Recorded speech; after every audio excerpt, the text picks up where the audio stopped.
ഇന്ന് നമ്മൾ ഷാലോം കിച്ചണിൽ തയ്യാറാക്കാൻ പോകുന്നത് ഒരു രാജ്മ കറിയാണ്. അതിന് ഇന്നലെ വൈകിട്ട് വെള്ളത്തിലിട്ടത് ഇപ്പം രാവിലെ എടുത്ത് കറി വെക്കാം. ഒരു ചെറിയ പട്ട പീസ്, 2 ബിരിയാണി ഇല, 2 ഏലക്ക ഇതിട്ട് ഇത് ഒരു 4-5 വിസിലെങ്കിലും വേകണം. അങ്ങനെ വേവിച്ചെടുക്കാം. നമുക്ക് ആവശ്യത്തിന് വെള്ളം ഒഴിച്ച് വേവിക്കാം. ഒരു 4-5 വിസിലെങ്കിലും വേണം.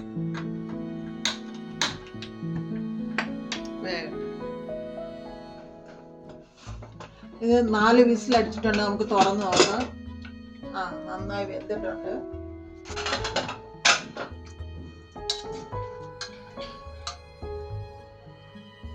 നന്നായിട്ട് വെന്തിട്ടുണ്ട്. മസാലയൊക്കെ ചേർക്കാം. രാജ്മ കറിക്ക് ആവശ്യമായിട്ടുള്ള മസാല നമുക്ക് എടുത്തു വെക്കാം. 1 ടേബിൾ സ്പൂൺ മല്ലിപ്പൊടി, 1/4 ടീസ്പൂൺ മുളക് പൊടി, 1/4 ടീസ്പൂൺ മഞ്ഞൾ പൊടി, 1/4 ടീസ്പൂൺ ഗരം മസാല, 1/4 ടീസ്പൂൺ കുരുമുളക് പൊടി, 1/4 ടീസ്പൂൺ ജീരകപ്പൊടി, കുറച്ച് കസ്തൂരി മേന്തി. ഇത്രയും നമുക്ക് അതിനാവശ്യമായിട്ടുണ്ട്. പിന്നെ വലിയൊരു സവാള, അത് പൊടി ചെറുതായിട്ട് അരിഞ്ഞു വെച്ചിട്ടുണ്ട്. നല്ല വലിയൊരു തക്കാളി, അത് മിക്സിയിലിട്ട് അടിച്ചു വെച്ചിട്ടുണ്ട്. 1/2 കപ്പ് തൈര്, 1 ടീസ്പൂൺ വെളുത്തുള്ളി ഇഞ്ചി പേസ്റ്റ്. ഇതെല്ലാം കൂടെ നമുക്ക് കറിയിലാക്കാം. നമുക്ക് ആവശ്യമായ എണ്ണ ഒഴിക്കാം. ഒരു 2-3 സ്പൂൺ എണ്ണയെങ്കിലും വേണം, ഓയില്.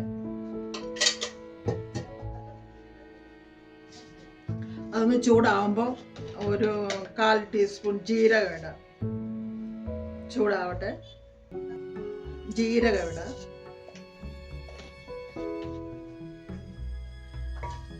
ഫ്രൈ ആവട്ടെ.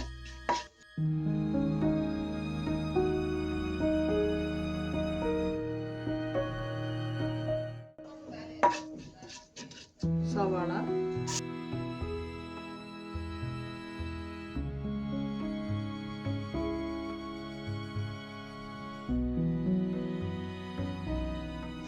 അത് നന്നായിട്ട് വാടിയിട്ടുണ്ട്. സവാള നന്നായിട്ട് വാടിയിട്ടുണ്ട്. തക്കാളി അരച്ച് തക്കാളി ചീരി ഒഴിക്കാം.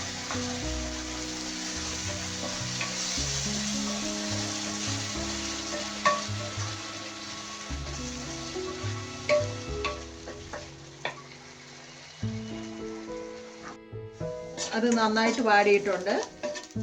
സവാള നന്നായിട്ട് വാടിയിട്ടുണ്ട്. തക്കാളി അരച്ച് തക്കാളി ചീരി ഒഴിക്കാം.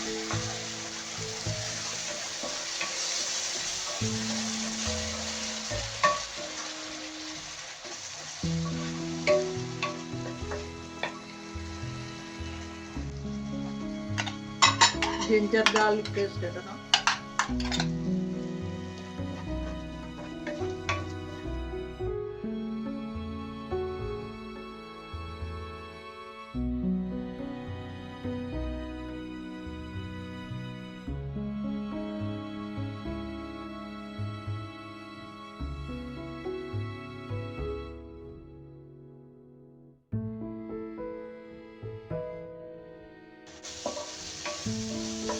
തക്കാളിയുടെ വെള്ളമൊക്കെ നന്നായി പറ്റിയിട്ടുണ്ട്.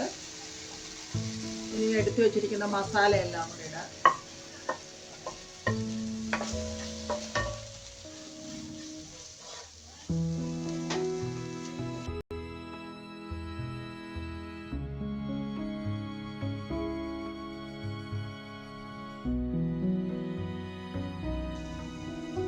തൈര്,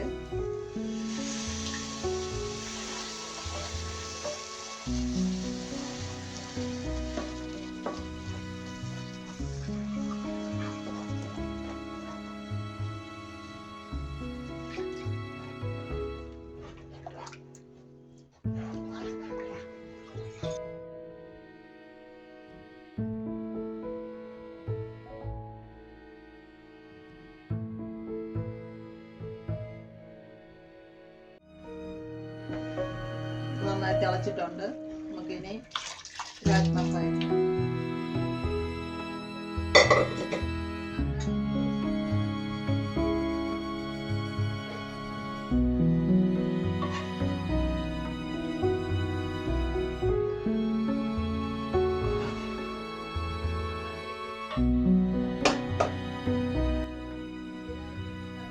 ആവശ്യത്തിന് ഉപ്പിടാം.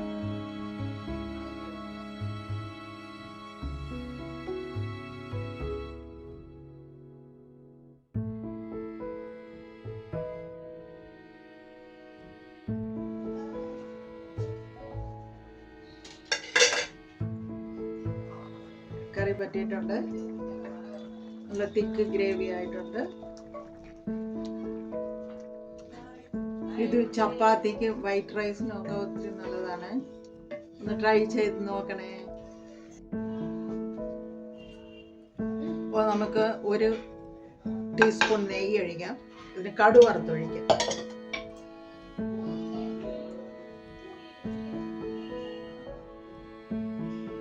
ചൂടാവട്ടെ. അത് നെയ്ക്കകത്ത് തന്നെ കടു വറക്കുമ്പോൾ ഒരു പ്രത്യേക ടേസ്റ്റ്.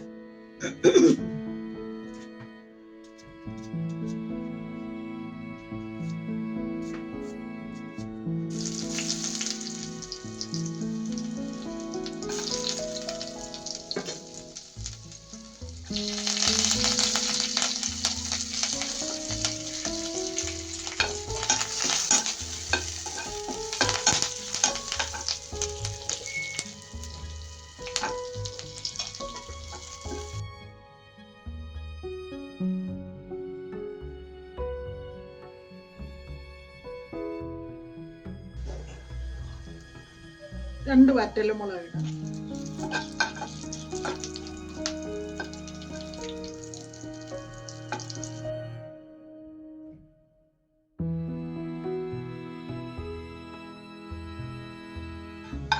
കടുക് വറുത്തൊഴിക്കാം.